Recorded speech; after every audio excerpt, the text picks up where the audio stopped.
The views and opinions of the hosts and guests are their own and do not necessarily reflect the position of the management and staff of Guardian Network.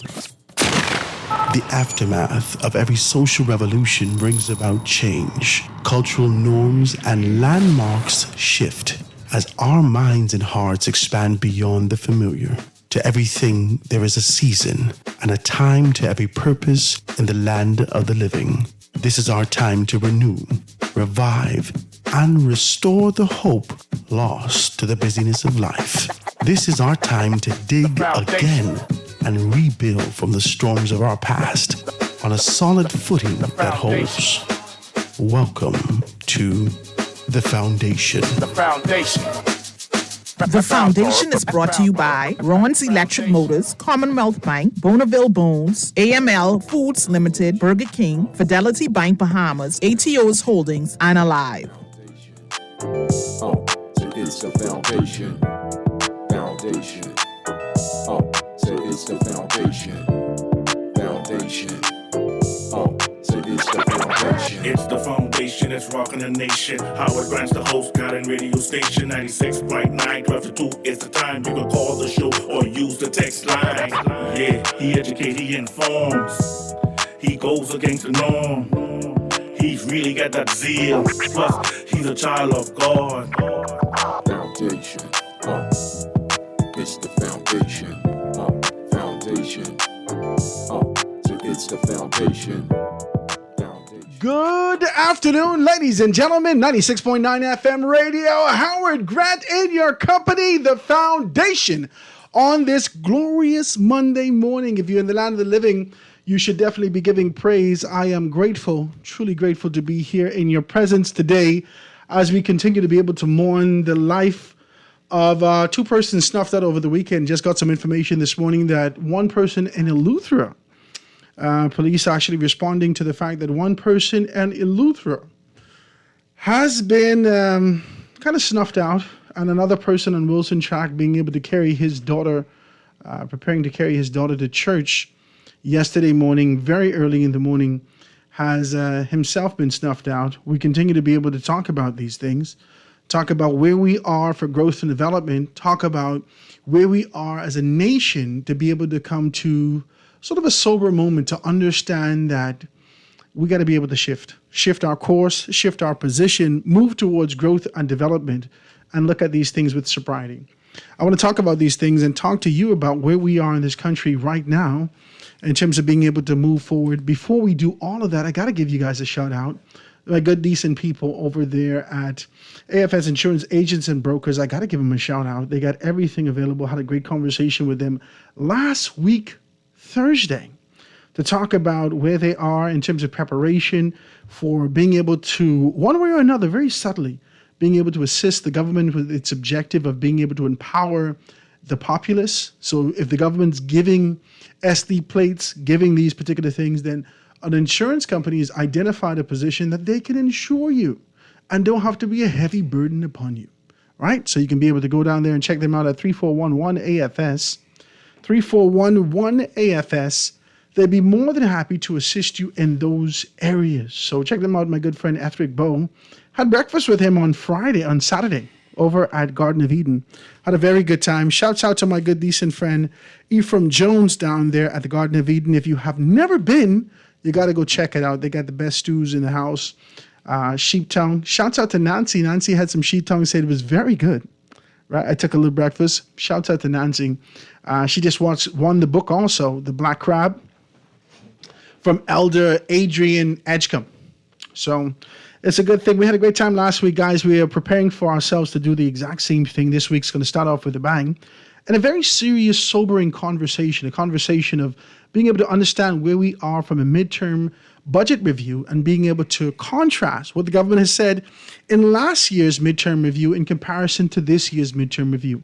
Make a determination as to whether or not they're moving in the direction they should be moving, or if they've gone contrary, and whether they've levied a significant amount of taxation upon the backs of the Bahamian people, despite their foundational commitment to ensure that they could empower and provide opportunity for working class and working class and essentially poor persons in our society. Today, ladies and gentlemen, If you didn't know, if you're not a part of my group, you got to hit me up, 827-0111. I send all the information out. We're having great conversation with none other than former, can we do this? The former acting financial controller of the Bahamas. Financial secretary of the Bahamas, none other than Marlon Johnson. You see him there, right? Hold on, Howard, you can't do far. We're here having a good conversation, my brother. Good afternoon to you. How you doing today, man? I'm doing well. Thank you for having me. You look rested. Yes. You look refreshed. Right? Yes. You must not be in office right now. No, I tell folks, it was a privilege to be able to serve as acting financial secretary for 4 years, but I would be lying to say that I missed the stress and aggravation that comes with that responsibility, because it is a great responsibility. So I'm happy I had the opportunity to do it, but I can't say that I missed that part of the job, at least, the stress and aggravation. Well, I will dive right into it. Ladies and gentlemen, after we get the base out, then I'll open up the telephone lines wide to this conversation, because I really didn't get cussed before. How would you say the phone lines open up wide? No, the conversation is confined to what we're talking about today, but I'll open up the lines right after we get the base out to talk about these things. There's a few things that I want to talk about. More specifically, I really wanted to talk about the contrast that existed here. I wanted to talk about where the government has taken us in comparison to the commitment that they've made last year. I put together a little couple of things, and I wanted to talk about, let me see if I can find this now. Hold on. You see, the government of the Bahamas has done some things. More specifically, I want to do this. The last time we've heard about taxation, it would have been under the Free National Movement and the former Prime Minister taking on this kind of a very strong position to indicate that taxation was a lazy way of being able to do that. Since then, we've only seen one level of taxation or another levied upon the Bahamian people. I want to talk to you about that before we get into the meat and potatoes of this conversation.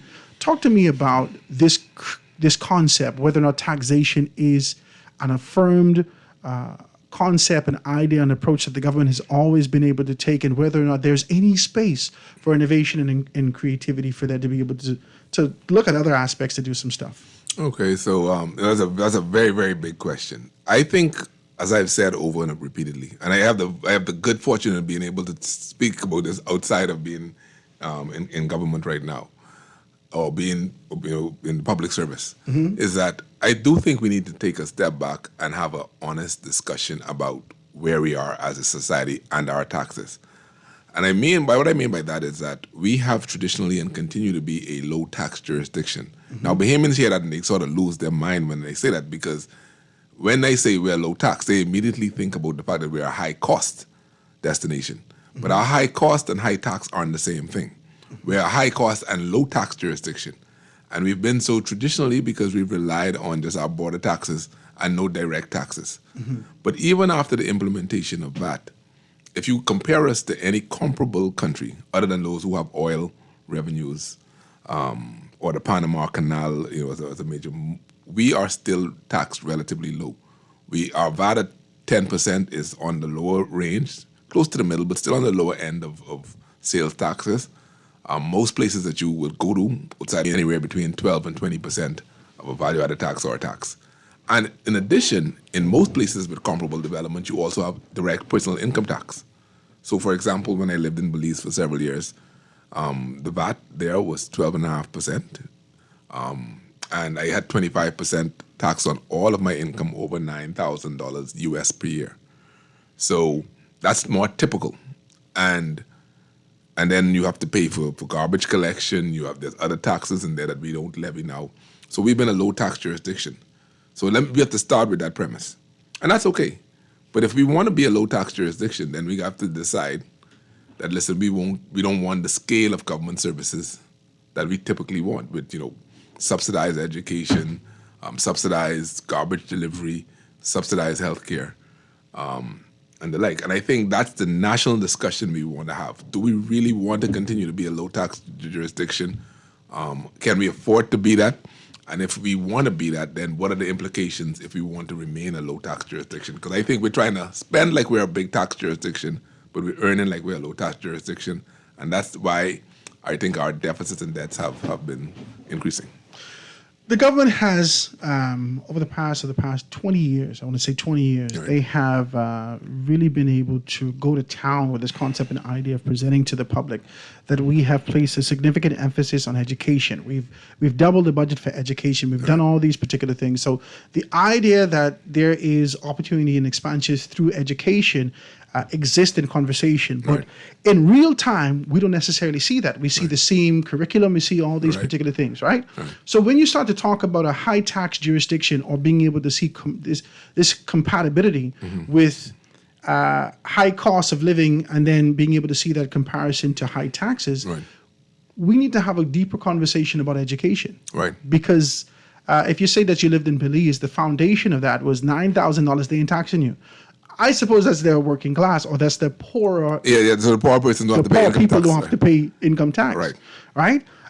Essentially, which you get $1,000 a month now as minimum wage, Right. which is $12,000. Right. Do you think that this is a good concept to be able to look at, or should we focus more on education Right. so we can raise everything? Talk to me about it. So, well, there's two elements to that. I think that where the education come in is that we need to have these kinds of discussions outside of the political realm, because inevitably when we talk about deficits and debts and all of these things, it's done through the communications in the House of Assembly and by politicians. And who will have a particular bias, because of course one is trying to defend themselves, the other one is trying to criticize one. So the first step, Howard, is to us to have more of these conversations outside of the political arena about what taxes ought to look like. I think that's the first step.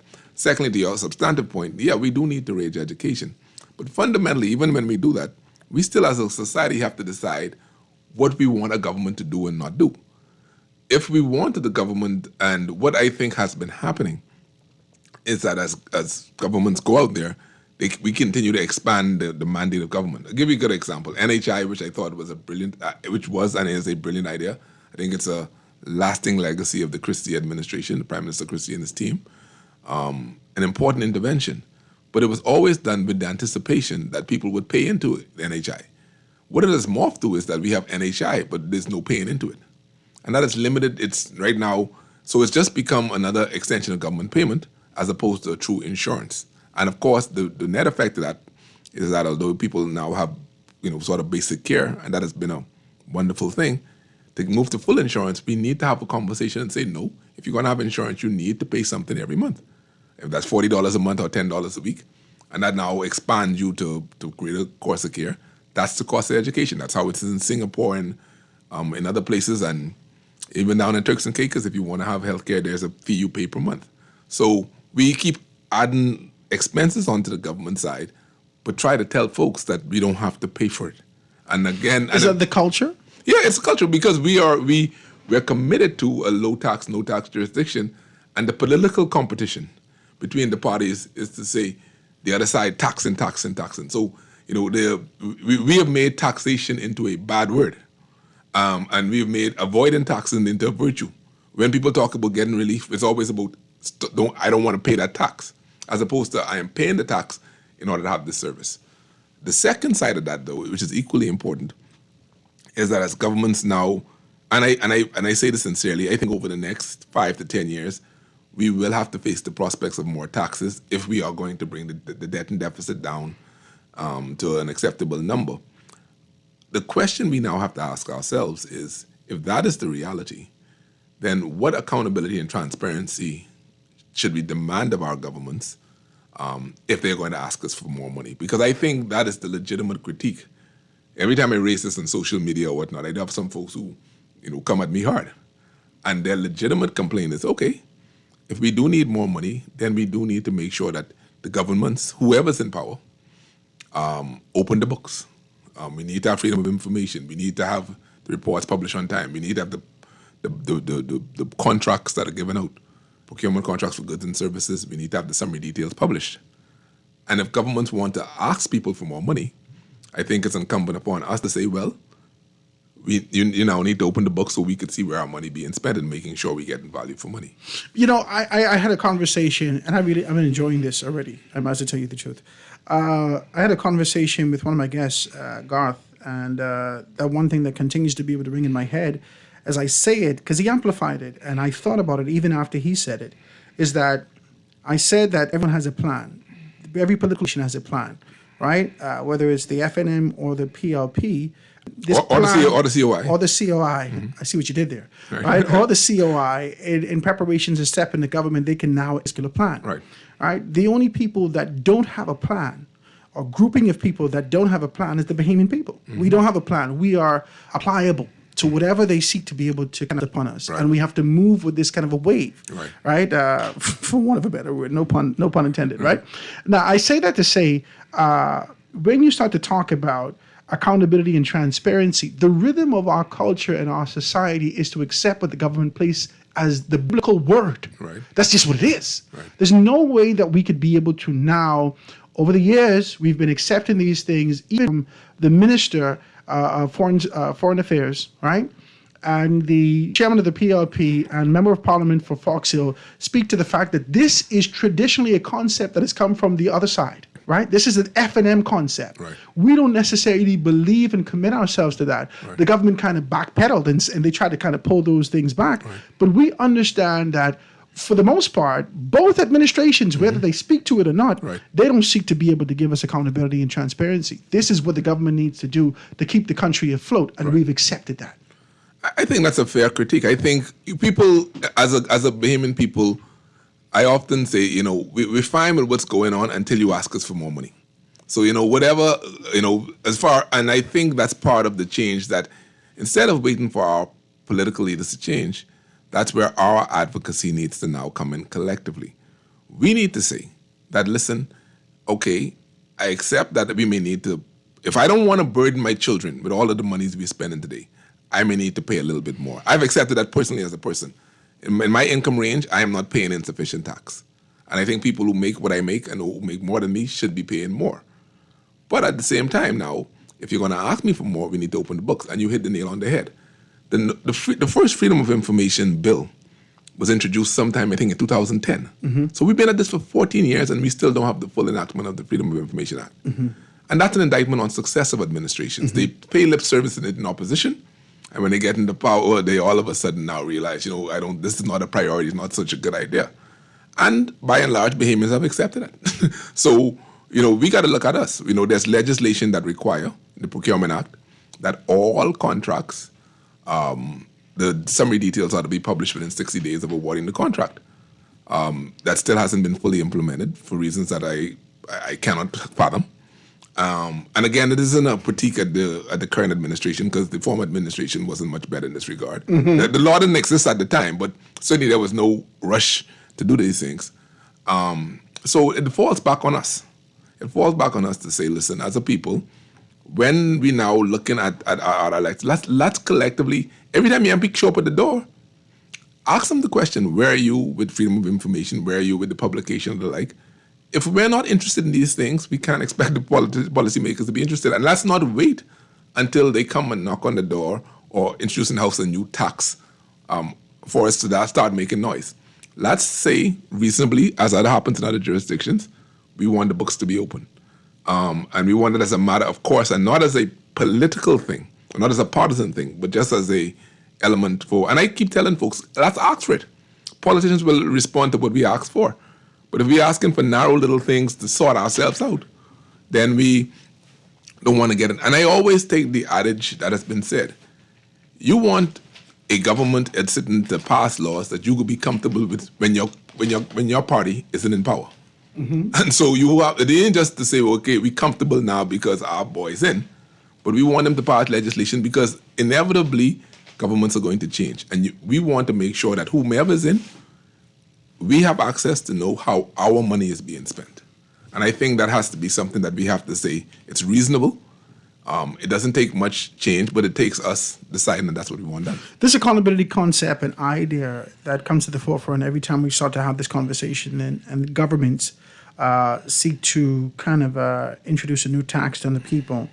When we start to talk about accountability and transparency, for the most part, especially me, Howard Grant, I thought that the former administration, call me naive, the former administration with the concept and idea of a delivery unit, with the concept and idea of being able to create built-in transparency and elements of accountability, whether it be the delivery unit, whether it be the secretary in the office of the prime minister, so forth and so on, that it could have led to a sense of transparency, even as they prepare themselves to move to the Freedom of Information Act. That has not happened at all. Well, I think the current government has the delivery unit, and I think they are. I mean, they're constituted and they are moving to try to focus in on delivering the government's policies.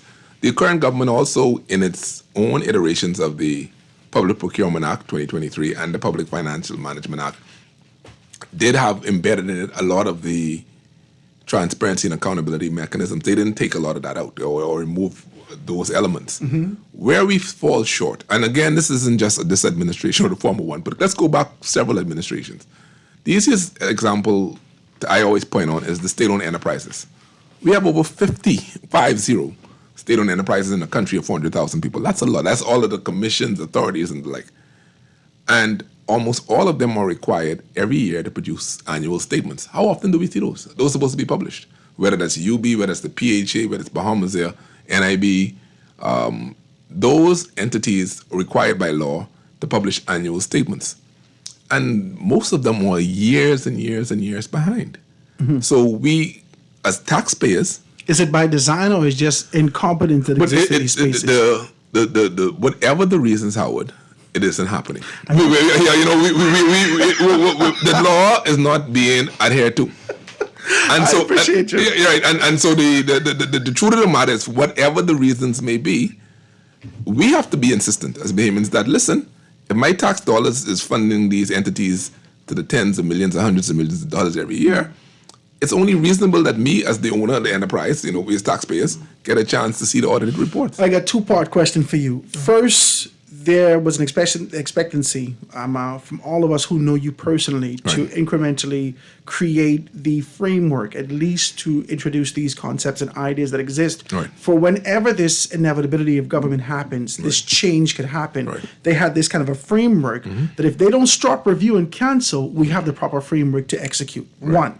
Secondly, I want to be able to talk about this kind of a concept that exists in this space. When we start to talk about these things, the fact of the matter is that we know one thing. The Maslow's hierarchy of needs starts to talk to us about the only way that we can get to the pinnacle is if we have the foundation, if we have the base, if we could feed ourselves, if we could take care of ourselves, and these basic comforts and necessities are taken care of. We don't have that in society. We don't have this basic stuff in society. There's still persons scrambling to find out how they're going to be able to work. They're trying to figure out what they can offer. Do you believe in one way or another, not necessarily from an official government capacity, but do you believe that there is some thinking enshrined in how we enact our laws and execute these particular things, is that we take advantage of the vulnerability of our people as opposed to being able to be up above board and very transparent? No, I don't think it's that cynical. I really don't. So let me take.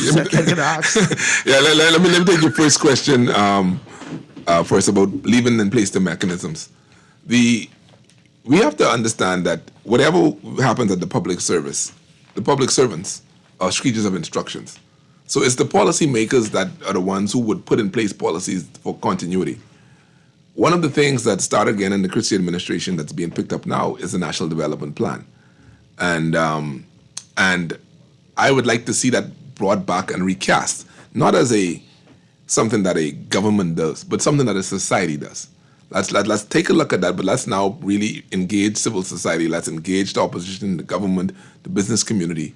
And if we're going to come up with a national development plan that will mitigate against some of this stop, delay, and cancel, it has to be something that all stakeholders have a party to and buy into and move forward. Because if it's seen as coming from just the narrow political directorate, it will be their thing and not everybody's thing. So that's to answer your first question as to how we sort of have continuity on major initiatives. On the second part, one of the great successes of successive administrations have been that we have continued to expand the social welfare net. Tens of millions of dollars are spent every year in ensuring. Now, the system don't work perfectly, and there are people who fall through the crack. But if you compare Bahamas to every other places, people can get assistance. They can get food. They can get access to shelter.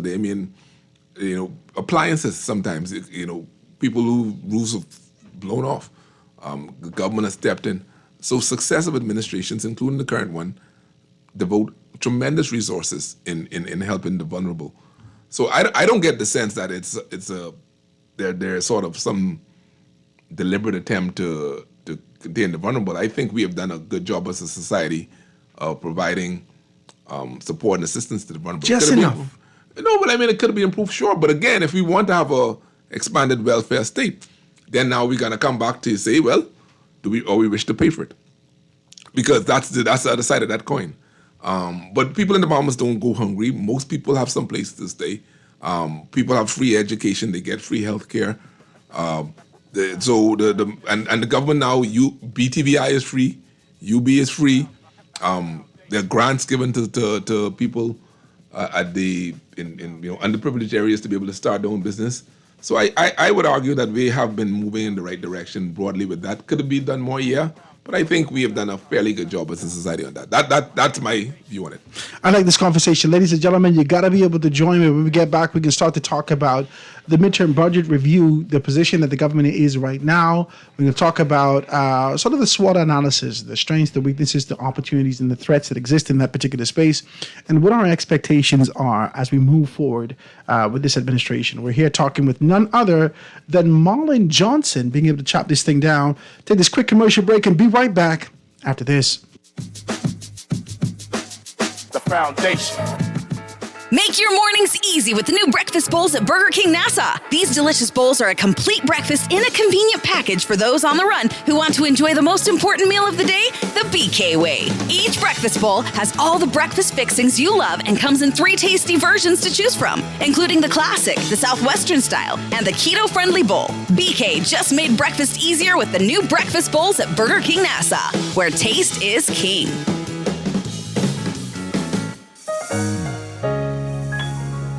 Struggling to repay your loan? Let us help you get back on track with payment terms that suits your financial situation and improve your credit score and credit report with the Bahamas Credit Bureau. Inquire about our restructured loans today. Call us at 356-7764.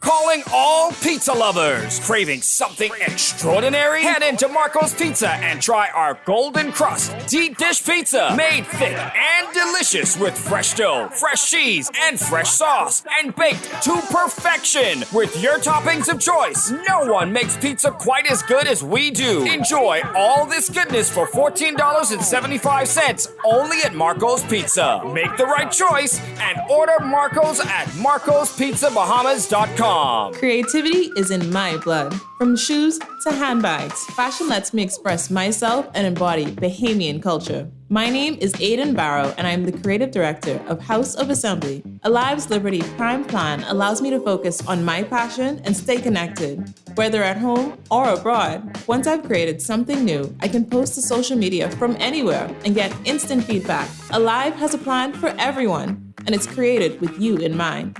Alive, believe in best. This is Guardian Radio 96.9 FM. Fresh news, smart talk, all day.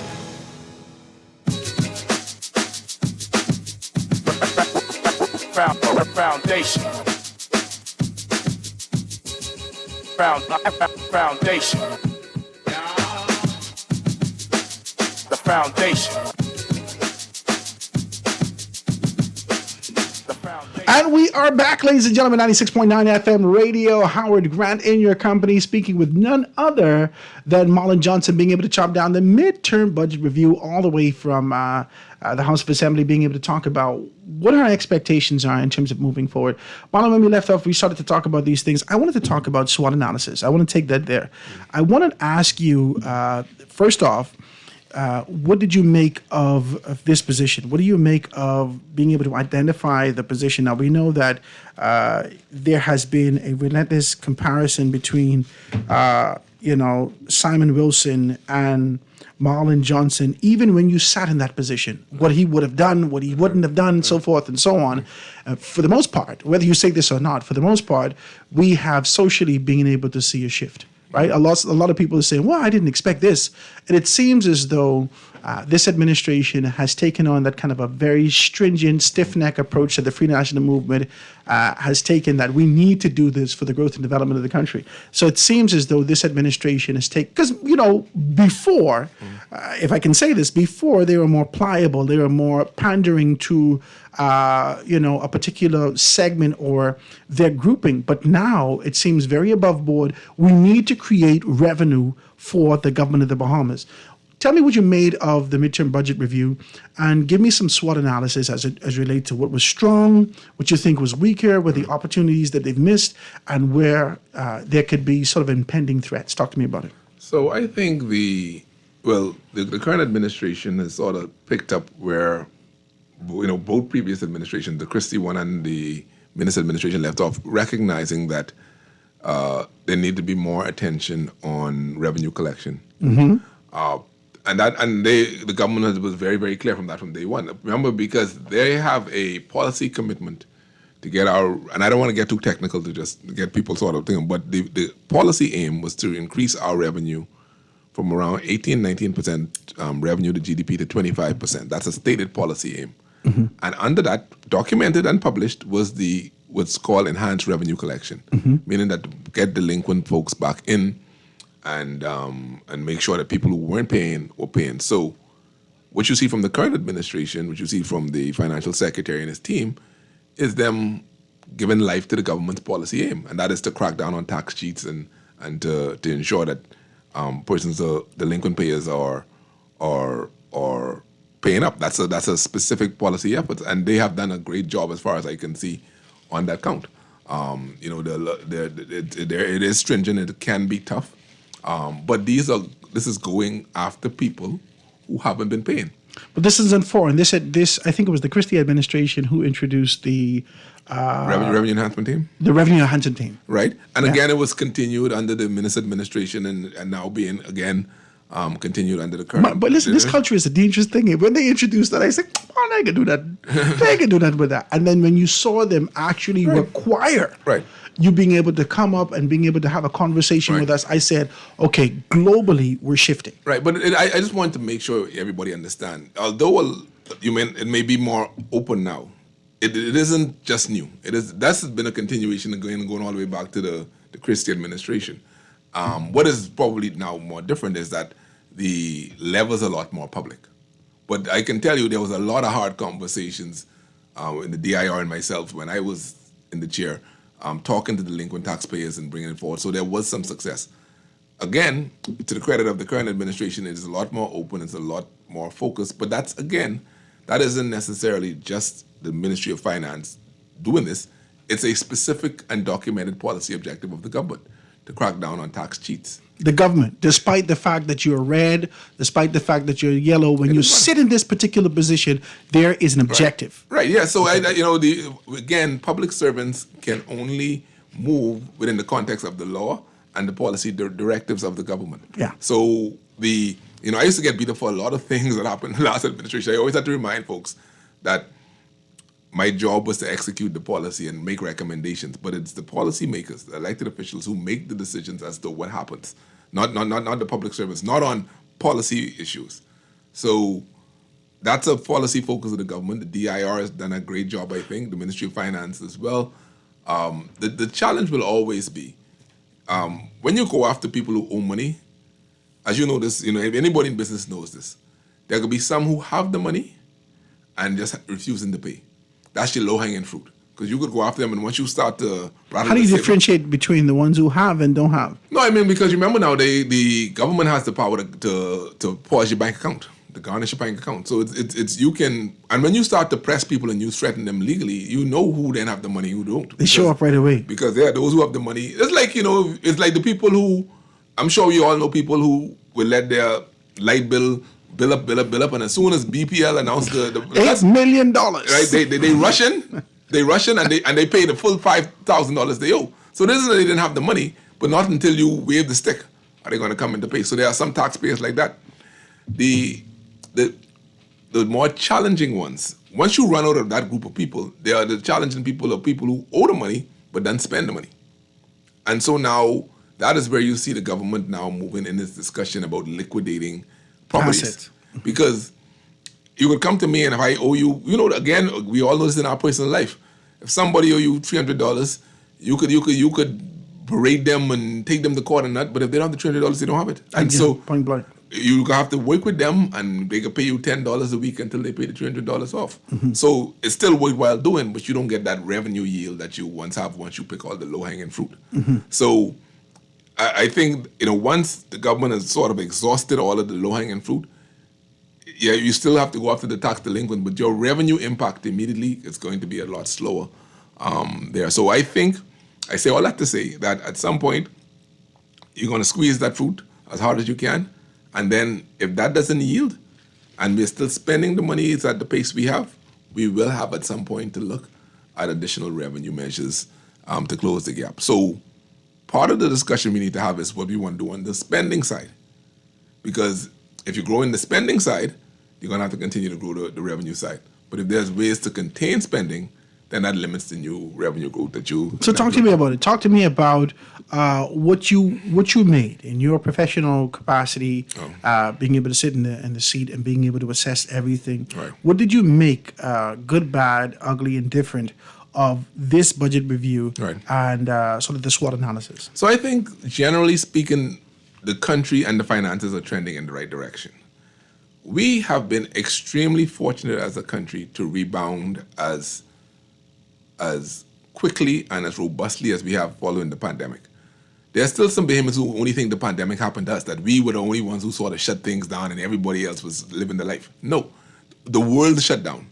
And so what we faced as far as, the curfews and the like was being replicated. North America, it varied by state. But if you take out the US, most of the places had similar experiences, not exact, but similar, as far as curfews and lockdowns and the like. And economies shutting down. I think in our wildest dreams, nobody would have expected us to rebound as quickly as we had. And that happened simply because there was a lot of pent-up demand for travel. The current administration came in. They did the right things in facilitating the opening of the economy and doing the things that needed to be happening, promoting the Bahamas out there as a place that's open. And so we have rebounded really, really well. Our unemployment, like other places in the region, is probably at a historical low. The last measure was under 10%, but I think, if we were measuring now, we're probably close to 7% unemployment. And you see it because even in entry-level positions, you see people advertising looking for people. So we are doing pretty well. I mean, we have a tendency of thinking the world always falling down, but I think by and large, the country economically has rebounded well. You think it's 7%? Unemployment. That just hazard my guess. I think we probably at historically low unemployment rate. The closest that we've seen in the past 2 decades was 9%. 9%. Yeah. I think we down. If you look at Jamaica's now, that's wild. What you say? Under 5%. I would hazard a guess at the time we do this again, it could probably be close to 7%. I think we're close to full employment. The economy is doing remarkably well, especially considering all the things that has transpired.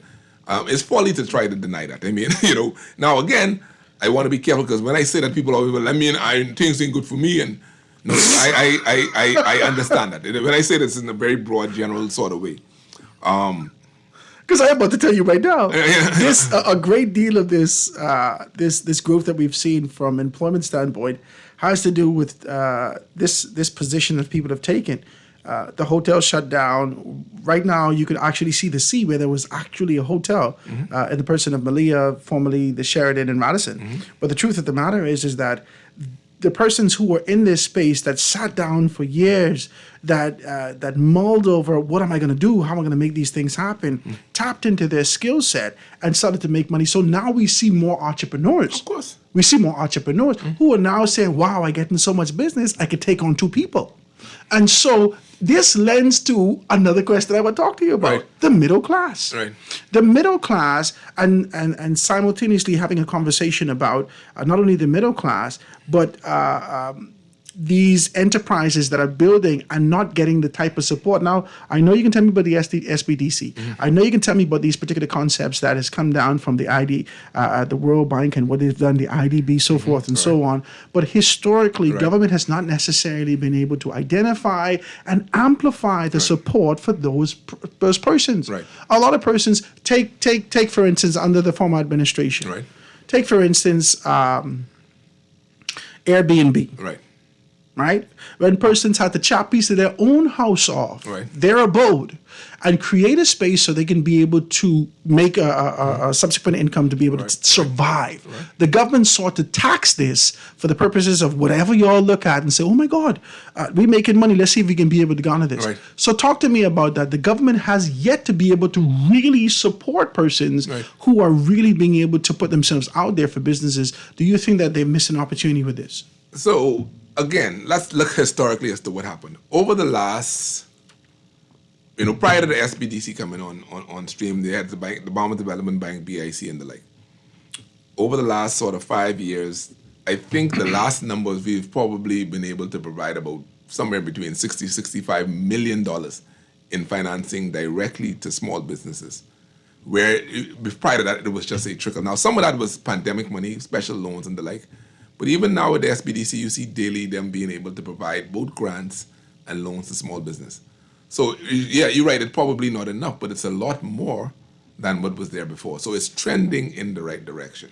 If you talk to the people at the SBDC, one of the things they have been working hard to do though, is getting people with good ideas to put together a proper plan and a proper infrastructure. Because, there are people like me and you who have grandiose ideas. I want to open up, Don't tell us because somebody can teeth it. Yeah, no, I will open up a small boutique hotel in somewhere, and I like this. dream and the like. Me too. But I don't have that expertise. So when people come into the SBDC, part of the challenge is saying, listen, you got to creep before you could walk, and you got to put a proper infrastructure and the like, so that we can go and get you the financing that we need.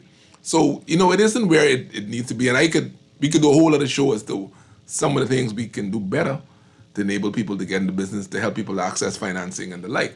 But I think the last administration, the current administration, have been taking very, very deliberate steps to expand, to get money in the hands of people who want to get into business and open up a business. But back to the discussion we were having before we get to that about the broadness of the economy. I think what we have to now look at is that now that the economy has reflated, now that we've gotten back to 2019 and even more, as far as the economic growth, if you look at the trend line going forward, you see that the Bahamas is going to trend right back down to the low growth, sub 2% real growth every year.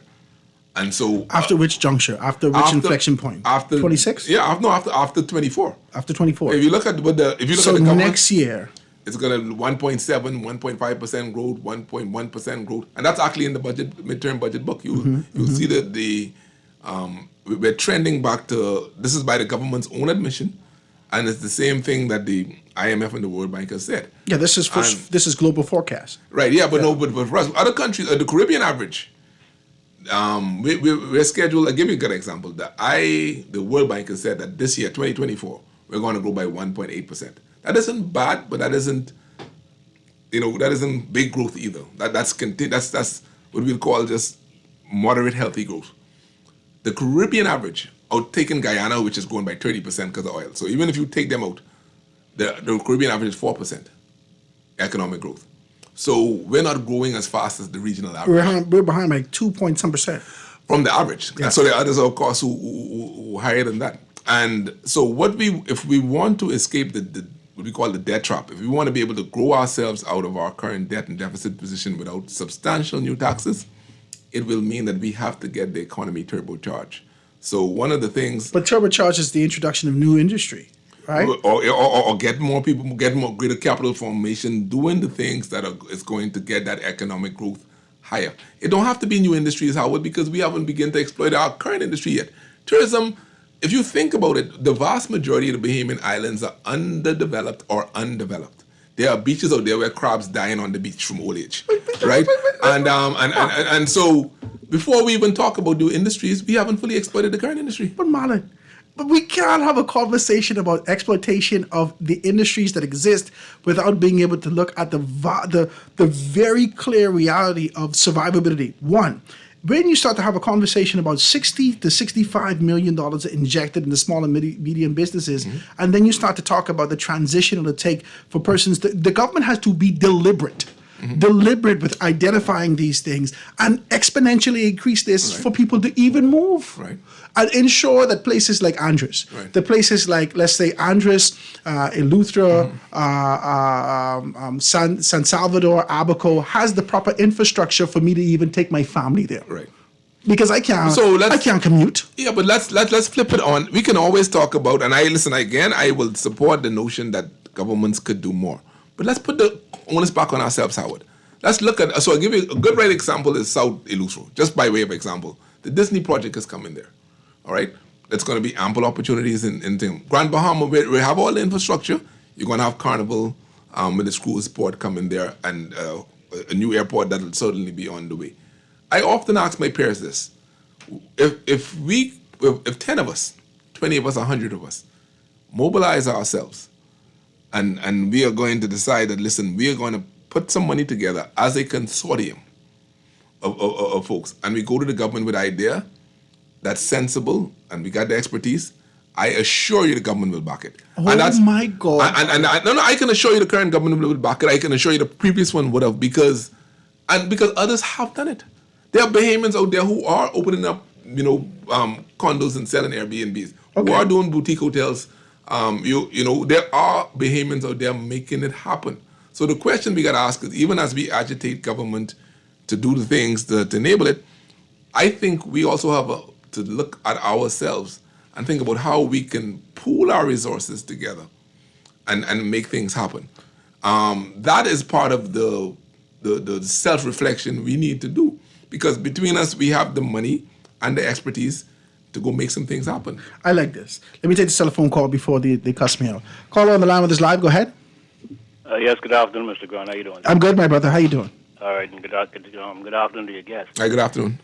I heard your guest. I think I heard your guest say something about there are government agencies that are failing to present annual reports or something like that. I'm making the point that the state-owned enterprises, that's all the authorities and commissions, they by law are required to do annual audits, and most of them are behind. Yeah. My question is that you said they're failing to do so.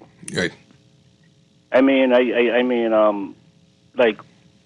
feel as if like individuals like yourself who know things like that, right? Mm-hmm. Like if we were true patriots and true individuals who stood for law and order, right? Right.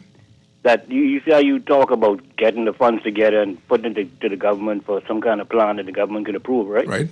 I feel as if that you, with that knowledge of the failure of the government, you could get together individuals like-minded like yourself, and you could make that stop.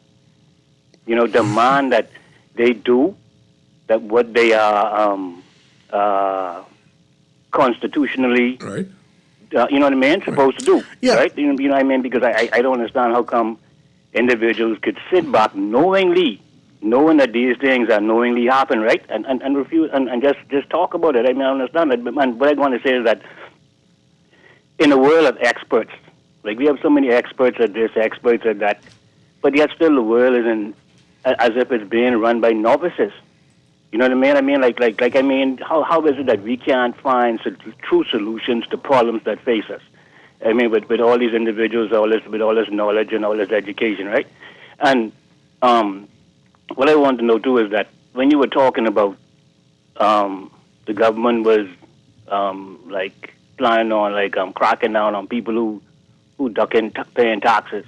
Mm-hmm. My question, what areas are these individuals in? What industries are these in? Because whenever I hear the government starting to talk about increasing government revenue, I know that the way the government gets most of its revenue is through taxing.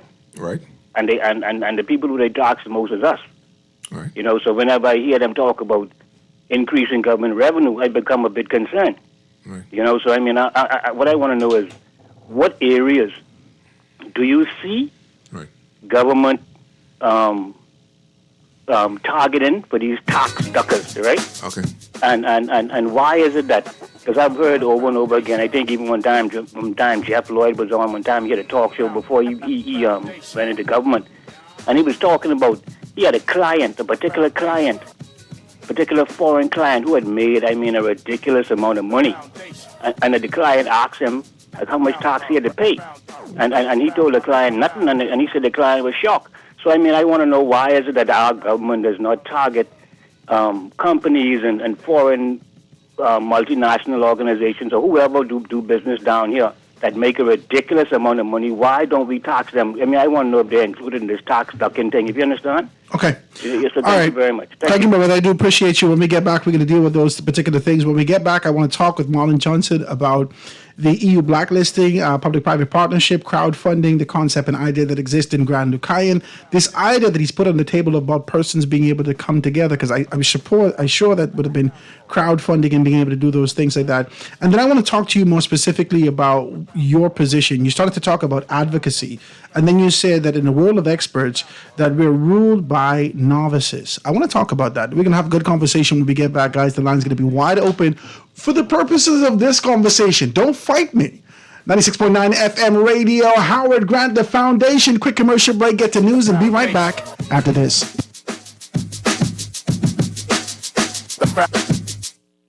This is Guardian Radio, 96.9 FM, Nassau, Bahamas.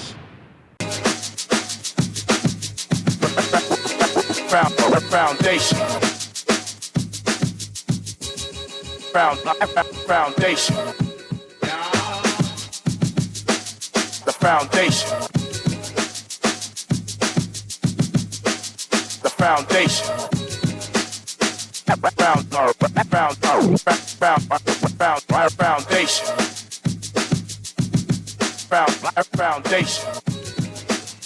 Foundation. And we are back, ladies and gentlemen. 96.9 FM radio, Howard Grant in your company, the Foundation, on this beautiful Monday afternoon, live and in full effect, always being able to chop it down, being able to bring you the realest of conversations with transparency. I know you want to talk about these things. I think the rhythm of how we've taken this kind of a deduction and how we've deduced budget reviews, how we've deduced midterm reports, so forth and so on, has always been with the rhythm of how it's the speech, right? Right. But we have to kind of give it to the contrast of the necessity of society and the ability for the government to make the right decisions to empower, employ, and execute for growth of society. I think that that's what we're doing today. And I'm sitting with none other than Marlon Johnson, being able to talk about these things. I'm grateful to be here with him. Marlon, when we left off, the gentleman called in and started to talk about advocacy from experts. So talk to that. He started to talk about this kind of an idea that says, why don't we hear more from experts such as yourself? Why don't y'all get together and put fire to the government for the positions that they've taken and transparency, because you guys know. Why don't you say something? Talk to me about it. Well, the good news for him is that there are organizations. One of them is called Organization for Responsible Governance, which is a non-partisan advocacy organization that has been around for some while. So if he and others are interested in how they can help spread the word about getting more openness and honesty and accountability in government, there are organizations like org that he can Google. It's called Organization for Responsible Governance, and be a party to it. But it isn't going to be just so, because these conversations do happen and are happening. I want to encourage everybody to even if you don't get the newspapers physically, all of the newspapers publish their stories online, and they publish them on Facebook and other social media platforms. So these things have been talked about and are talked about routinely, about the things that are happening good, things that are happening bad, the things that are questionable. But we have to individually commit to say, I can spend a half hour a day just reading the front pages of the newspapers and the front pages of the business section and getting an understanding of what's going on. We just can't spend our days, just hearing voice notes and scrolling through social media to get an understanding of it. It ain't gonna happen. And you can't leave it to just the experts. Now that he's been made aware, he now has a responsibility, like we all do, of saying, which organizations or groupings can I align myself with to help do it? And something that we all could do. Every now and again, we interact with policymakers, our MPs, aspiring MPs, ministers. When we talk to them, of course, you're going to talk about your own personal issue, but show them that you have an interest in these things. Tell them that you want the full implementation of Freedom of Information Act. Tell them you want to see these things done. Politicians all over the world are going to respond to what their citizens demand of them. So don't wait for the experts to advocate. We all can become experts, and if we demonstrate that these things matter to us, then it's going to matter to them. But as long as the only thing we're worried about is, listen, I need, when a couple of dollars, or I need a job for my people, as long as our interests are only for the things that we immediately need, they're going to respond to that. So we need to have both, and nothing wrong with that, nothing wrong with advocating for your own personal needs. But so that's my challenge to all your listeners. Make this a point of discussion with your with all politicians who come to your door. It's crazy that the gentleman structured it like this, because it seems like an us and a them. Right. It seems like there is a line that is drawn between the intellectually adept persons in our society and those of us who are on the other side of that line just seeking survivability. And he's saying, what I gather from what he's saying is that, a lot of us are concerned with just survivability, but there are some other persons that we need and we depend on who are in a more educated, who are in a more comfortable position socially, who've done more, that we need to hear from you. For the most part, in our society, what we see is those persons are kind of, locked behind their doors, their walls, so forth and so on.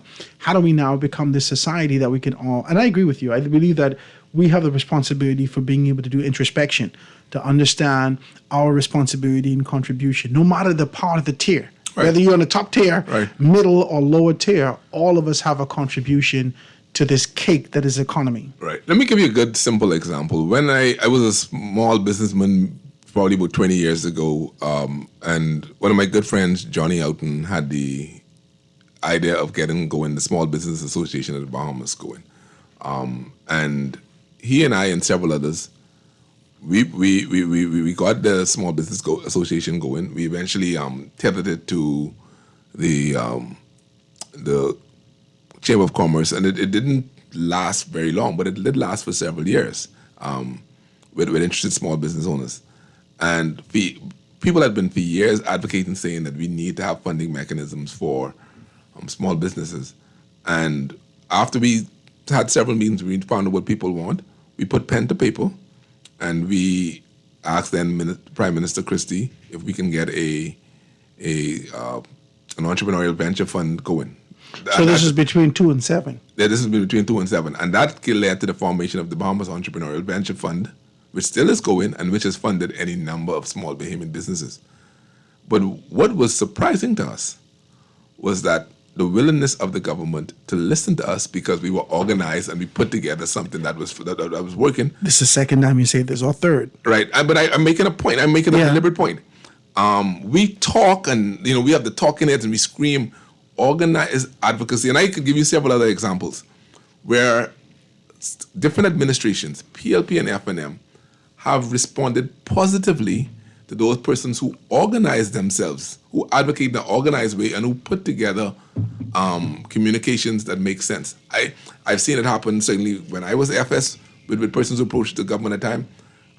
In the Christie administration, I saw it, and I get the sense that Prime Minister Davis is the very same way, that if you come to him with organized and coherent plans or ideas, you will get an audience. You may not always get the answer you want, but that's my challenge. Let's just stop screaming at the darkness. We got to organize the way that we critique, and we got to demonstrate that this is what we want to see done, and this is how we get done, because it works. The advocacy, organized advocacy, works. Tell me this: what is the fare for what have you seen historically, traditionally, culturally, as the fare of organizing and putting together a coherent thought and presenting that to the government of the Bahamas? So any government. I think people have an unreasonable fear that if they put together something that the government may not be interested in, that they're going to automatically be blacklisted. And the government go to Parliament, they back and forth. They understand that not everybody is in support of this. But if you can advocate in a non-partisan way, and that you're not coming to try to embarrass a government or to try to just score political brownie points, you will get any sitting government of the Bahamas to listen to you. But you got to take, and the other thing is we don't want to do the work. Someone got to sit down and put it together and be willing to lead the effort and get it done.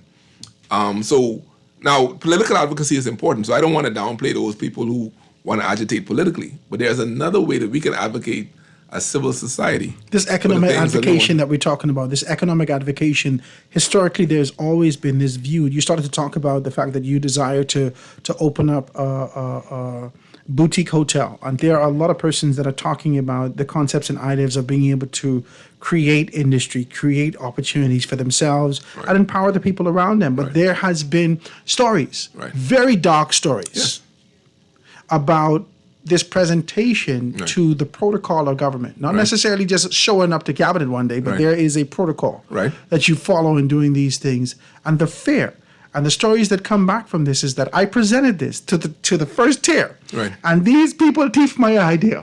My God, that is that a reasonable fare? I'm sure there is. There is no place in the world where somebody hasn't presented an idea and someone, when the means, has taken it and run with it. There's no way to guard against that, right? But what you do, if you realize that's a reasonable fare, that means you got to mobilize a lot more on the front end. In other words, you got to have your ducks lined up and ready to go. The wonderful thing for those who may be interested in getting the hospitality industry is that right now, I think back in 2021 was the last numbers I saw. We had, I think, the number was somewhere around 8,000 listed or 4,000 listed Airbnb properties in the Bahamas. Let's just, for the sake of argument, say that half of them are owned by foreign second home. That's still 2,000 Bahamians who have an Airbnb property. That number would have certainly gone up by now. And those of you who search around Airbnb know that there's Airbnbs in Grantstown, in Pinewood, which is all scary. I just right. But the point I am making is that ordinary Bahamians are getting into the hospitality space. There are people, Bahamians, while again, out of them screaming that they don't have no opportunities, who saying, "Listen, me and my brothers or me and my friends, we are going to put up and get a little addition onto somebody's house or get a cottage going somewhere," and they are making it happen. You don't hear these people complaining and making noise. They go through the same frustrations. They get the door slammed in their face and the like, but they persevere. So you can spend a lot of time creating the darkness, or you could light a candle. And more of us Bahamians, and you can't do it individually. We know there are groups, just to avoid any charges of racism, we know there are groups who come into the country from the Far East, generally speaking, penniless, and they do this in every country, and they don't get the government to give them a penny, but they all end up self-sufficient and often wealthy. Molly. Right? So the point I am making there is that if people can come to your shores, right? And I'm not talking about our Haitian and Caribbean migrants, but I'm talking about Far East. The Far East, right? China. Yeah, right? If and they not only do this in the Bahamas, but wherever they go, again, sometimes facing, not they don't face persecution here, but in other places they face the persecution. And if they could work together to be self-sufficient and become wealthy, then why are we waiting for Superman? Why are we waiting for somebody to kick down the door for us? So let's, and again, that don't mean we give the governments a pass for the things they're not doing, but we cannot focus our entirety of our attention on waiting for somebody to do it for us. I got to talk to you about that, but we got a couple telephone calls. Lines are wide open, guys. If you want to be able to participate in this conversation, I'd love to have you. 323-6232, 325-4316, 325-4259. Anywhere for the Family of Islands, 242-300-5720, or hit me up 422-4796. That's on the text line. Let me get this call. A caller on the line with us live. Go ahead. Mr. Grant. Hi, how you doing? I'm your guest. Hi, good afternoon.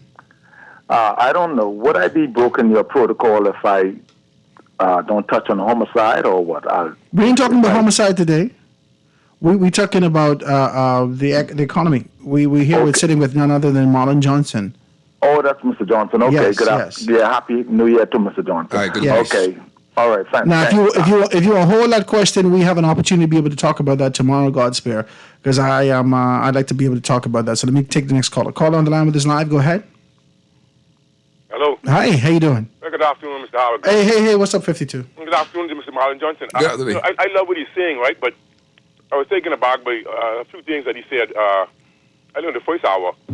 So I kind of disagree with him because as an average person and a small business, runner of a family business, right, I spend a lot of money on VAT. I send people to various places to spend money because of my labor, right? And I go and buy the materials for them sometime, and then personal consumption, goods, etc. I I spend a lot of money sometimes and I pay VAT. So, I mean, I'm looking at me as one person and what I'm doing. I don't know what people, VAT is a consumption tax. If you go to water and sewage, there's a tax there. Right. The BTC, there's a tax there. And I have children, so I have to keep spending money. Right. So I spend like a couple $100 a day. Right. Just on, I don't even know how much money I spend at the grocery because I don't even check. Right. I buy expensive food, and even though they're still poisoning me. But what I'm offended by is you saying, of course, I understand it was a broad thing when you said it's a low tax district, and I agree with that. But what I'm saying is the government is not taking into account the effects of VAT, the consumption tax on people, even though. But you see, the thing is, I don't even mind paying the tax if we had a real healthcare, like I see the money being spent wisely. But then what I'm saying is, I mean, really and truly, because me at my age, at 60 in a few months, I don't feel I'm getting anything for what I'm putting in. And here you're talking about money for garbage collection. Listen to me. The amount of money what I just spend on VAT is unbelievable for a poor man. So I know they're affecting me because, like, I went to the store, you go there, you spend this amount of money. When you look, you see what's VAT, you go to get something repaired. I'm always in and out of a business. I'm always spending money. I don't see the reciprocity. So then I'm upset that it's being dubbed as a low tax. The government is not taking this. So I understand the point. I have a question before I Sure. go. You said embarrassing the government as far as getting them to. You mentioned org and all of that, and the government. And I didn't say we ought to embarrass the government. Even citizens too. Right. Like for me, an embarrassment for me is them wasting the taxpayers' money. Right. And Joe Biden taking, let's say Joe Biden taking the taxpayers' money in New York and giving migrants stipends, okay? Right. And now the government flying over to Rome to see the Pope. Right. And I wonder if they know the history of Rome. Right. And why are we that stain that we can't? Is this a democracy? Right. What are we doing? We can't break loose of nothing. Right. And org is toothless. Right. What, the government wouldn't take us serious unless we see 20 or 30,000 people in the front of the House of Assembly in anger. That's the way I feel. I got you. I appreciate you. Go on. And again, I'm happy that he called and expressed, because this is what we need. We don't all gotta agree. But we need people to. We need to continue these conversations and have the varying perspectives. He mentioned paying a lot for VAT. Anybody who's lived abroad, again outside of the U.S., understands what a sales tax and VAT looks like. If you're in Britain, I think the VAT rate is around 15% or 20%. In Norway, it's 25%, and Norway has the biggest natural sovereign wealth fund in the world, and their VAT is 25%. If you go to Jamaica, you're going to be paying, I think, now 16.5%. You go to Barbados, you're paying, I think, now 18% or 17.5%. Belize, as I mentioned, is 12.5%. So, and on top of that, their citizens have to pay income tax. Now, again, I only use that to point out that for as much as we think that we're taxed here, comparatively speaking, we are a low tax jurisdiction, because other places people have to pay a higher VAT and still have to pay income tax. That's the only point I was making on that. Now, I don't want to have to pay VAT either. I get it. So I understand the sentiment that we would like to be able to not have to pay. But for the country to function, this is all the house we live in. And when you live in a house, you have to contribute to the house. So that's the nature of how a tax system works. And there's no getting around that. As far as advocacy is concerned, I make the point again that I have personally witnessed very effective advocacy that doesn't necessarily avoid embarrassing the government. I'm saying if you want something done, and this is not to say that those who wish to politically activate in that way shouldn't do so. This is where democracy, people should do whatever they feel is within the law to do, right? But I'm saying other than embarrassing the government, there are effective ways to get your point across and to make things happen. Mm-hmm. So that's the only point, is that the difference between productivity and busyness. Yeah, and busyness, exactly, what we were talking about before the show. Yeah. So if there are examples of ways you can organize, and I say this with no fear of contradiction, I can at least speak to several administrations, including the current one, who have been receptive to advocacy brought to them by people who are prepared to organize themselves to get something done. So again, the world everything ain't burning down. There are effective ways to make things happen. A lot of it we have to agitate for, the government to do things differently, for civil society, the private sector to do things differently. So what's the smoke in our eyes then? Is there a forest, a fire, something that fall off? No, it's that we're focusing on what the others need to do, and that's necessary. But I want us to pay attention to how we can change the way we engage our government and private sector to make these things happen. Because we all want these things to change. So the question is how, and that's part of the conversation that needs to happen, because part of it is us changing the way we engage to get these things done. I like this conversation. Let me take this next telephone call and then go to a break. Caller on the line, go ahead. Go ahead, caller. Next call. Caller on the line with this live, go ahead. Hey, good day. How you doing, Mr. Brad? Hey, all is well. And good day to you again. All right, good day, sir. I got two questions, and I'm so glad to hear from you. I haven't called for a while when you was on the radio. But anyhow, let's get right to it. Now, you always just speaking about the VAT, right? And I always was wondering why we get charged 3 times. So that's almost like 45. So now it's 12%. So that's like 36%. Yeah. So because when you pay, say if you bring in a car, right? They charge you VAT on that. Right. Then they add up the freight and the other stuff, and then that's VAT on that too. But I seem to remember it's always seem to be 3 VAT on the same product. Right. Right. So I was wondering why they never correct that. Why you just don't tally up everything and just charge me 112% on that. Why was? And I keep making noise about it, but it looks like it's like that. That's how it is. But it's still I feel like I'm being charged 3 times. Which I feel. I know. I get you. Listen. If that's the one question I will let him answer. Thanks, man. The most since I became when I became the FS 4 years ago. Why is VAT compounded? Why do you have to pay VAT on top of all the other taxes and everything else? That's the question. Because the VAT is assessed on the total value of a product, and the total value includes any other taxes that may be imposed or fees. So if you look at something like you say he comes in, when you bring it in the car, you pay in the VAT on the shipment. That's one discrete service. When there's a delivery fee, the delivery fee isn't part of the bringing the thing in. That's a different charge. It's a totally different charge, so there's a VAT element to that. Yeah. If there are another taxes levied that add to the value of it, there's VAT on that. You can make the argument that you don't like that kind of tax, but that's how VAT works here and around the world. It's on the total value of every component of the good or service. What I've told a lot of small businesses, though, because even though this has been said from day one, and a lot of them don't appreciate, is even if you are not at the $100,000 a year threshold, if you have a business and you become a VAT registrant, and if you charge VAT, you can credit back the VAT that you pay in. So a lot of businesses have realized that, listen, if any VAT I pay out on my business expense, I can now reclaim. And but I have to now start charging VAT myself. But it for businesses who want to streamline their expenses, that's a way to do so by becoming a VAT registrant and starting charging VAT yourself. All your legitimate business charges, you will be able to claim any VAT you pay out on that. So I just want to know this before I go to a commercial break. You're not charged VAT on. So what he's talking about is your subtotals. Okay, right. So in every inflection at every particular point, one, you got to be able to get your paperwork, you got to pay for the tow truck and so forth and so on. There's a VAT associated with that. Right. 2, for clearing, for inspection, for you to be able to. So essentially, you're only paying 1 VAT, which is the grand total. Yeah, the grand total. If you look at it. Yeah, exactly. But it's important for people to understand that at every component, wherever there is a value added, wherever there is a fee or a charge, all of those things are subject to VAT. That's why when you pull out your money or the ATM and they charge you $1, that's why it's just 10 cents on top of that, because the dollar is the service fee. So VAT is charged on that. Like I said, I am not going to debate people as to whether they think that's a good idea or a bad idea. But I want folks to know that that's how the tax works.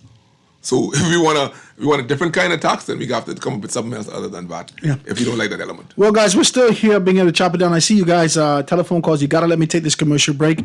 We're going to take this quick commercial break and get right back here talking a little bit about finances right here with none other than Marla Johnson. Quick break. Be right back. Foundation. Great news! Ron's Electric Motors' new location on Cowpen Road, right next to Island Luck, is open Saturdays and Sundays. So for those needing repairs on electric motors, generators, welding machines, water pumps, battery chargers, electric lifts, transformers, and power tools, Ron's Cowpen Road location can have you up and running on weekends. Don't forget, you can still visit Ron's Electric Motors on Wolf Road and Claridge Road, and now Ron's new location on Cowpen Road. Dial 356-0249 or 323-5267. Tired of banks forcing you to use technology to bank the way they want you to? Your convenience is important.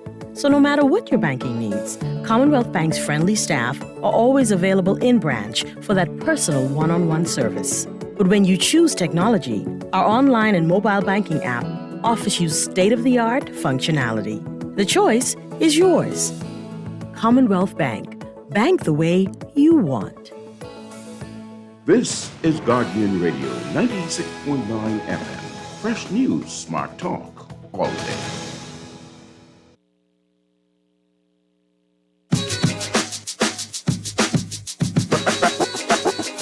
Foundation. Foundation. The foundation. The foundation. And we are back, ladies and gentlemen, 96.9 FM radio. Howard Grant in your company. The foundation lines are wide open. 323-6232, 325-4316, 325-4259. Anywhere from the Family of Islands, 242-5720. Hit me up, 422-4796. We're here talking with none other than Marlon Johnson. Just being able to put a few things to the table today. Now, I want to talk to you about this now. I see your calls on the line. Don't fight me. I won't put this on the table. I got to talk about this. The government of the Bahamas has spent $60 million, I think, about 10 years ago. Was it 2014? 10 years ago for the acquisition, the purchase of the Grand Lucayan Hotel in Grand Bahama, right? Since then, they have done absolutely nothing with it, right? The prospect, they have gone between administrations being able to identify far and wide persons who will be able to kind of collect and purchase this asset. That hasn't happened. A few weeks back, we just started to have this kind of a discussion when the Prime Minister came to the forefront and said that he's hopeful, right? He's hopeful that this year that we can be able to take care of that. And I was indifferent with this kind of a hope prospect. And, someone called in and saying, well, what do you think we should do with it? In my naive state as a business person who looks at opportunities to be able to empower the Bahamian people, I said, I don't think the government should sell that asset. I don't. I think the government should create the public-private partnership and opportunities, whether or not you give this entity to some grouping that can be able to identify the equity value of it, right? So they say, okay, this is the equity value of this particular thing. They do a proper assessment. They say, okay, it's worth no longer $60 million, it's worth $30 million, right? And then you talk to some bigwigs socially. These are numbers these are names I called on society. Right. Not that these are the people that we're thinking of. But we know at the forefront, from a financial standpoint, we know Sabas, we know Adrian Fox, we know Craig Flowers, right? And then just for conversation purposes, I said, give them an equity share value of 15% each. Mm-hmm. And then the government of the Bahamas acquires another 15%, right? That's 60%. Take 10%, identify leadership throughout the length and breadth of the property, slice this up into leadership and give them equity value, making them owners, and take 30% and sell it amongst the Bahamian people. Right. Talk to me about this concept and idea of crowdfunding, public-private partnership, and how this could really work to see the country move forward. So we need all of that. I'll take them in discrete steps. Let's set aside the PPP and the crowdfunding and look at your example specifically. I think the challenge that you would have just with that example is the peculiar nature of Grand Bahama where it sits right now. My advice, if someone would ask me and nobody has, would be to try to find, if you want to sell that property, you sell to somebody with deep pockets who can bring their own people. And that's only because of the peculiar situation in Grand Bahama. This heavy, what you're saying. And because that entity, and given the size of the Grand Lucayan, and assuming they get, Breakers Reef, I think that's what it's called, the large... Breakers Point. Yeah. They get that back up and operational. To keep that full, you need people who could bring their own people, because that would be the catalyst for the start of the Grand Bahama property. And that's why an Atlantis was so important, and Saul Kirshner, because he had the heft, and he had the experience, and he had the sort of market cachet to be able to bring it in. So we need, in my view, to get a big play in there because it's Grand Bahama. If it was New Providence, I would feel a lot more comfortable with your approach, because New Providence doesn't have the airlift. New Providence already sort of a destination and it's defined and the like. And so I think you could sort of exercise a little bit more flexibility there. That though and then when you identify the Bahamian partners, you will have to, because resorts are a difficult business.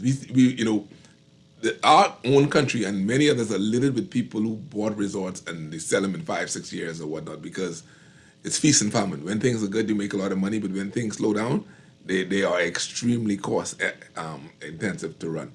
So you really need people who have deep pockets and long views and who have the interest. So if you're going to identify Bahamians or means who are going to invest in it, they have to really be prepared to stay the long haul and make it work.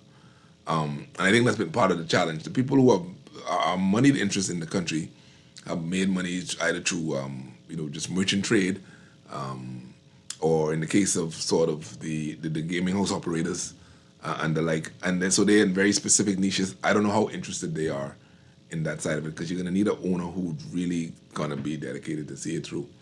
But there's good news though, Howard. And that's the vacation home rental market. So if I was a Bahamian, I am a Bahamian.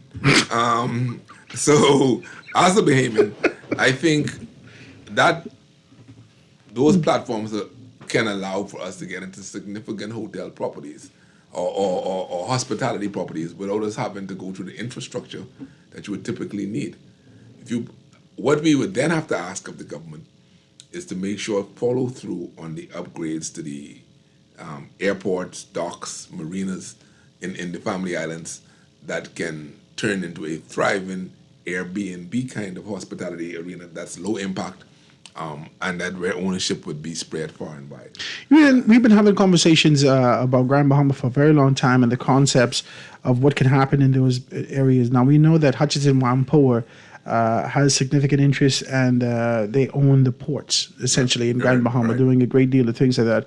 A lot of persons are indifferent with being able to see these assets been given out to these major companies externally, right? Mm-hmm. And simultaneously, locally, we've been having conversation about financial empowerment of the Bahamian people. Right. We've been talking about NIB, we've been talking about this kind of a concept and idea as to whether or not there is a space available in 15 years, 20 years for all of us who's paying NIB now. Will we have anything in due time and due season? Right. There's been these kind of conversations. Right. So the concept of why I even approach this, because these were just hypothetical. Right, I understand, right. The concept of why we approach this and had a conversation like this is creating a 401k of sorts, that persons who are investing in it in due time and due season can be able to reap the rewards, but not necessarily being able to lean heavily on state-owned enterprises and government entities, so forth and so on. Mm-hmm. So there was an idea of how do we empower ourselves without this kind of an expectation of the government providing opportunities like this. So, no, your thinking is extremely sound. The way that I would suggest it is something called a REIT, a Real Estate Investment Trust. And again, Bahamians have talked about this in various forms. And that, if collectively, you can have small investments that can create a pool of money that can be then invested in real estate. You do not typically want to use your national insurance funds and stuff like that, because that's funding, people's old senior retirement, and so those have to be in very stable, secure elements, because if you do speculative investments in it, if it goes south, then the people's money won't be there. So NIB wouldn't be the right source for that, but the thinking is sound. And it gets me back to the point we were talking about earlier, is how do we mobilize collective action to move away from just talk into things that are viable? Because there are 200,000 adult Bahamians out there, about probably a little bit more than that. And I imagine if you really canvassed, you could find 12,000. 10,000. Let's just call it that. 10,000 people 5% interested. If 10,000 people put up $1,000, that's $10 million, right? And I'm pretty certain you could find 10,000 people who could find $1,000. Or 20,000 who could find 500. They just got willing to participate now. It's a willingness to get over this kind of a hump and fair. Right. So if you have $10 million cash now, and we want to that's cash. That's just cash. And you say you want to go to the government to leverage that. We won't buy this. Yeah, we want you, the government, not to give us a crown land, but to come in as a co-investor with your crown land, and we will then take our $10 million, leave it in treasury bills or some other government interest, and borrow against that. So we still hold on our cash, We borrow against that with $10 million in cash. If all goes well, if it goes to hell, they liquidate our $10 million in cash. But if it does good, we still have the $10 million in cash. We lose $1,000. Yeah, exactly. So now you will buy $10 million worth of property. So now you got $20 million in assets, and now you can start to leverage that to put up the. We got to have the more condos, conversations like this, and get it going. But we got to have more conversations. The like point this. making is that instead of us claiming I don't have $1 million to do it, that is true. Collectively, though, we have more than $1 million. This is the chief and Indian concept. Yeah. Everyone, from a cultural standpoint, seeks to be the chief. And I don't trust you, and I don't trust. So you're all his thief. So again, but part of the things we have to understand culturally is, even if you trust somebody, you don't know if that person is going. That person may get a stroke, and all of a sudden their significant other takes it over. My God! And you don't trust them. So what you do is you reduce it to paper. You can't. We're too casual. I give somebody $1,000 to go get a car, a part for me. Well, you have anything in writing? You have anything in WhatsApp? No. So until we understand that there's some effort, I may trust you, Howard, but if we get into business, it has to be documented. There has to be some legal recourse I could have to hold this account. So my God.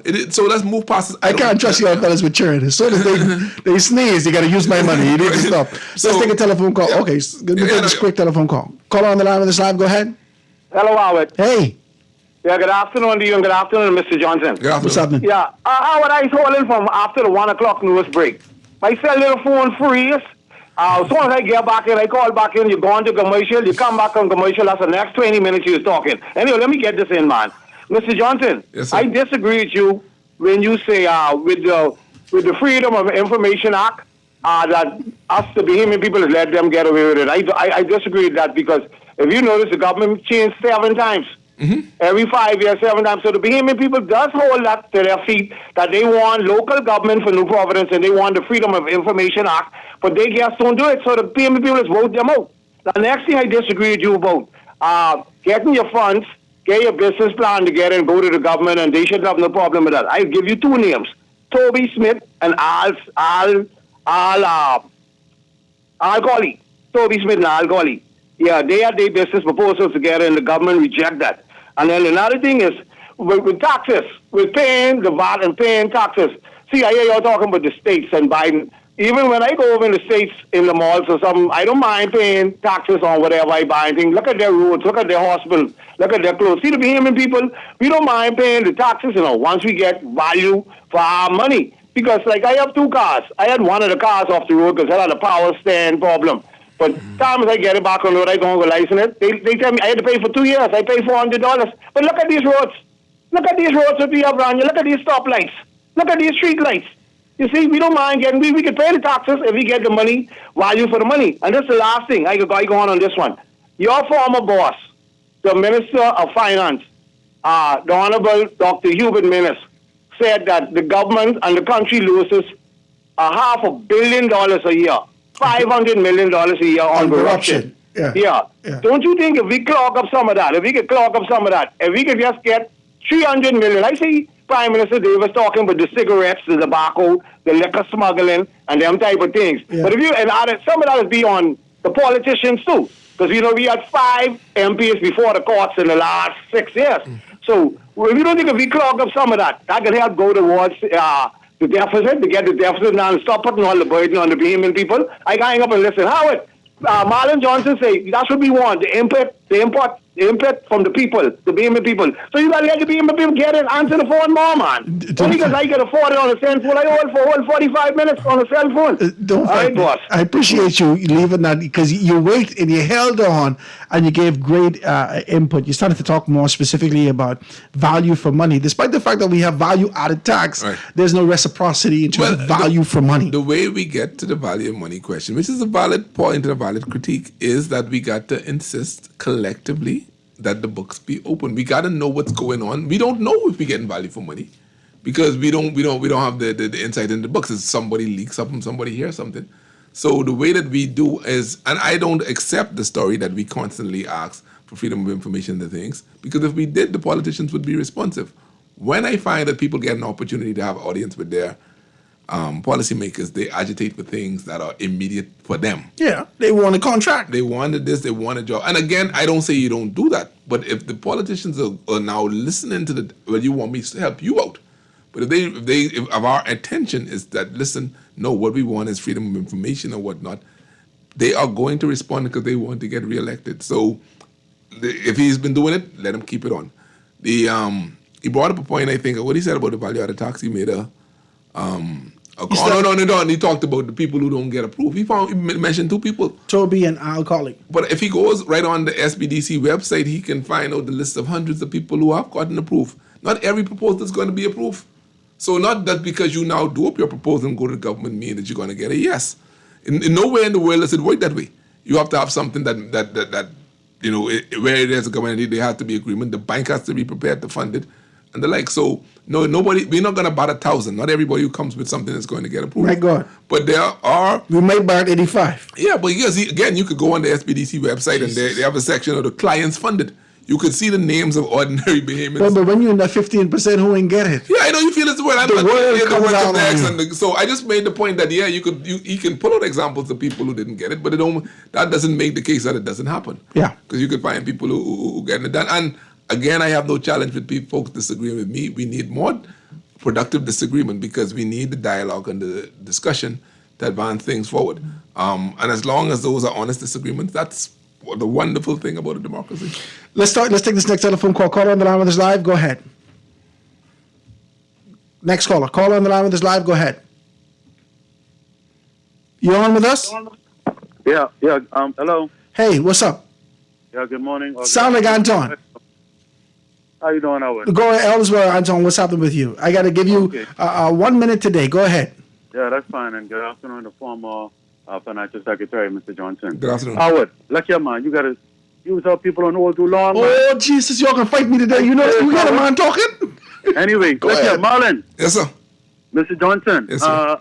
Look, one of the areas, and I agree with you that one of the areas the Bahamians are taking advantage of getting into tourism is by Airbnb, right? Right.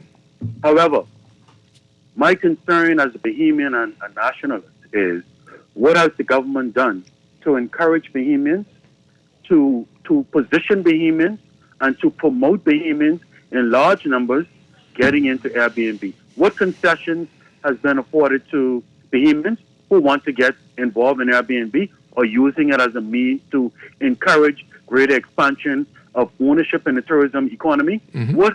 What tax concessions, what benefits, what relief has the government or has any government offered Bahamians? None.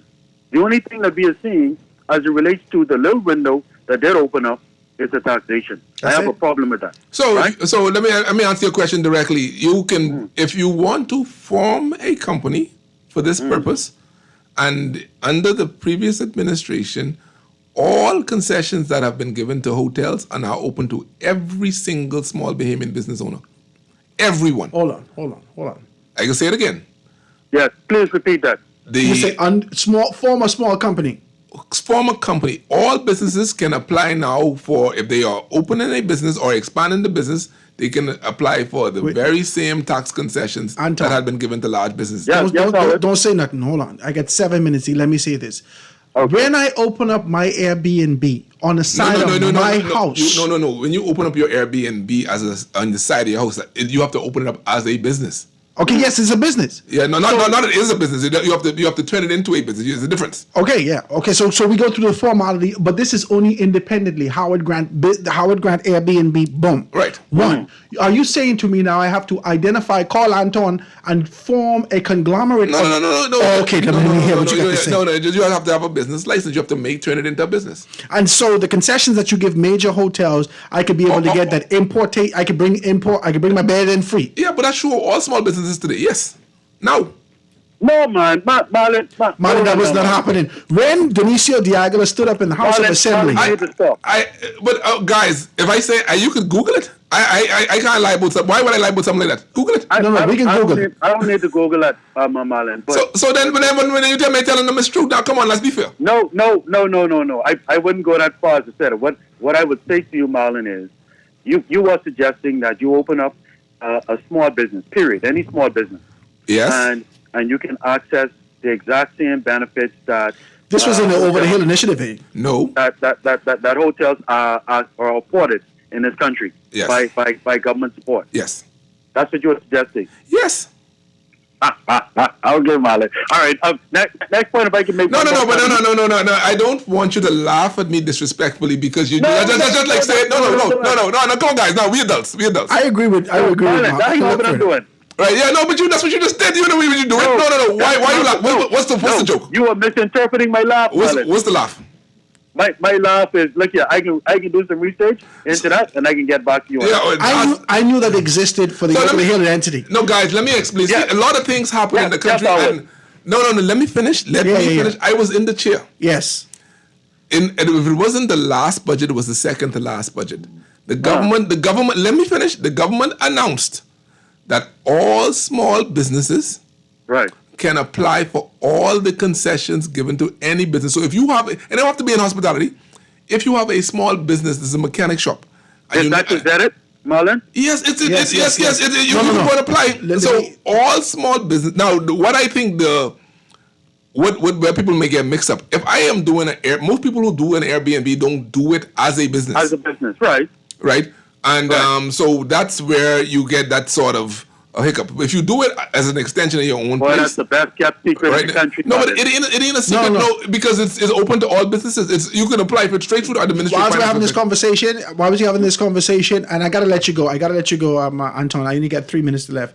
Why was he having this conversation? Now there is a refresher in my mind that the former administration, Dr. Minnis, created this concept that existed in the Overhill, and then he created elements and phases to expand this throughout. Is this the same expansion, or this is something entirely different? No, two things happened. The former administration and the current administration has kept it. There are special economic zones in the less developed family islands where you can get tax concessions to build stuff or whatever. That was sort of an extension of the Over the Hill.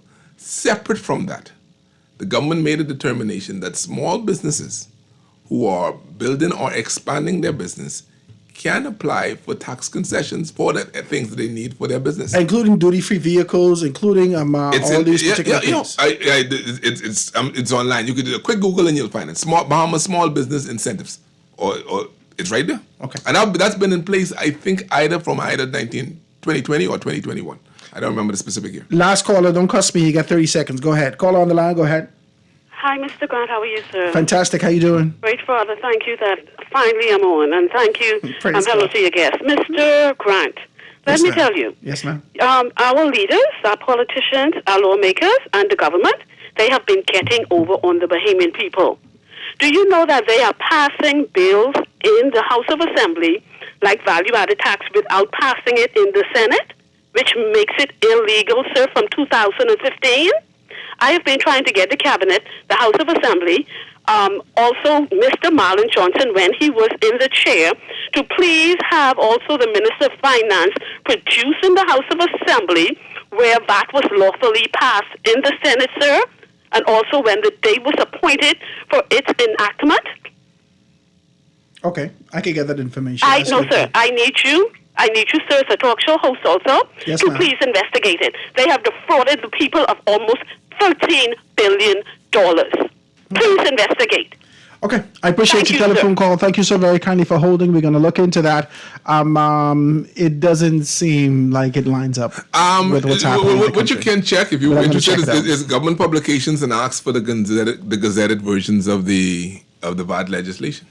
I would be very surprised if it were found out that this was a major position. Yeah, it was a major legislation. So the process is it goes to the House, it then goes to the Senate. They went to select committee. They went to everything. They had everything set up before they even introduced this concept. It goes to the Senate. It goes to the Governor General for assent, and then there's an appointment day notice done. So, again, I can't say that isn't the case, but I would be very surprised if that is so. Well, ladies and gentlemen, that's the show today, Marlon. I want to thank you so very kindly, man. You and I are going to have deeper, further conversations about being able to have this at least once a month, or some kind of way that we can have interactions of persons being able to find out a little bit more. This will be our form and our avenue of being able to bring financial literacy to our people, with real-time issues, with real things that concern the people, and being able to bring that. I'd love to see that on the foundation, to be able to do that. And now that we are on this sort of a vacation before you get back in office, I don't know whether or not you've been solicited. Talk to me. I'm an independent consultant right now. I like I'm doing so. I'm staying busy. because they've been very, very, very fortunate person. I can't complain. Okay, so before you get solicited again for those persons who try to be able to construct their stuff, we want to be able to do something to engage the Bahamian people and find a way that they can be able to, with things that matter to them, real things, to talk about this stuff. I want to thank you so much, my brother, for being able to sit with us today. Thank you so very kindly for that. Ladies and gentlemen, that's the show today. I want to thank you so kindly for tuning in right here on The Foundation. Tomorrow, we're going to chop this thing down a little bit more, talk about crime, two persons. Somebody texts me and says, Howard, being snuffed out is not a word to be able to say as a professional journalist. Well, forgive me. Persons have been excommunicated. These persons have been taken out, outside of their will.